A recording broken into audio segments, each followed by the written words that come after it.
Hello guys! So for today's ulam na punta is adobo manok. Ayan, walay kahumanang manok. Kay manok ra jud ang pwede diri. Kay walay baboy diri. So nagpainit na day ko og kaha and then nagbutang ko og mantika.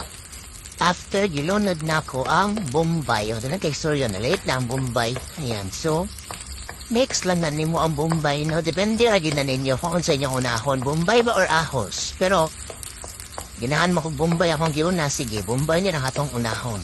Ayan. Mix na nimo siya, i-mix, i-max, i-max, i-max. Na, sige, max na dyan yung kamanday.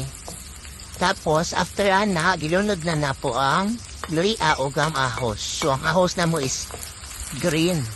Diba? Wala siya nga nag-ahos. Wala man may fresh na ahos. Green ang gamiton. May da. Sa dyan. Tapos, mix lang na nimo siya. Ayan. Muna siya upay-upayon, day. Hantod na siya golden brown. Ayan. After ana, lunod dayon ang chicken. Ayan. Tapos, mix lang para dili siya magpilit. Ayan. Cold chicken, day akong gigamit, anak, no? Ayan. Mas lami magud siya ang cold chicken.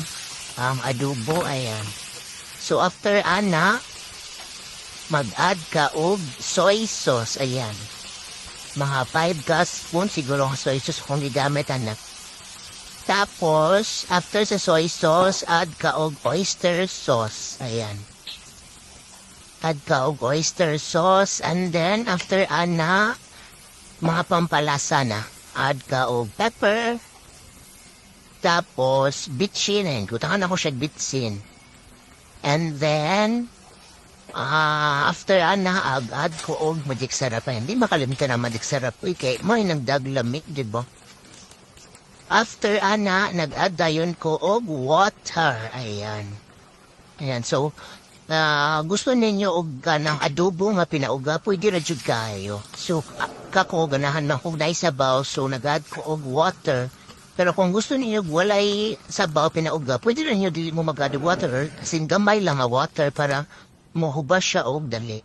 Tapos, after ana, nag-add dayon ko og brown sugar, ayan. Brown sugar, kay para mo caramelize ang iyang sabaw. Ayan, mura siyag mustiki ba? Ayan, pwede rin sa white sugar, depende rin sa inyo ang choices, diba?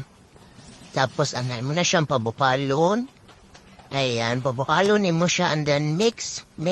Ayan, wala na ako siya tabuni kay para muhubas siya. Ayan, pahubso lang na ako siya gamay kay murag. Nadaghanan na ako sa sabaw, ayan.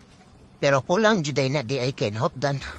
Tapos, fast forward na tano, last but not the least as vinegar, ayan. Tapos, tili na niya siya i-mix within 3 minutes and pabukalon lang na ninyo siya.